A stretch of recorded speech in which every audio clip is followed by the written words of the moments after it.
Hi mga ka-friendship, dito tayo ngayon sa friendship kasi bibili tayo ng para sa Sinapulo.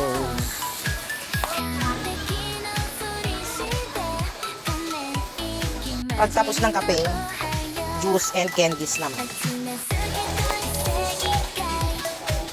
Ay, dapat yung maasim para nakakagising, di ba?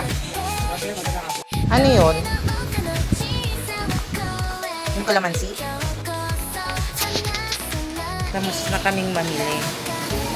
Papunta na kami ng counter.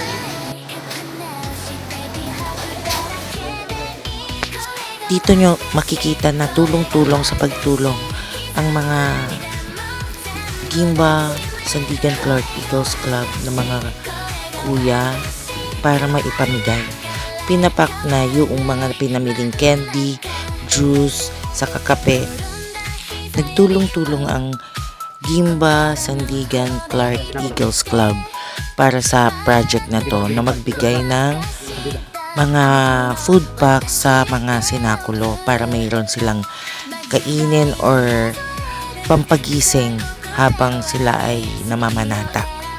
At dito hindi na nga natin nakita kung saang barangay nila binigay, pero at least ayan,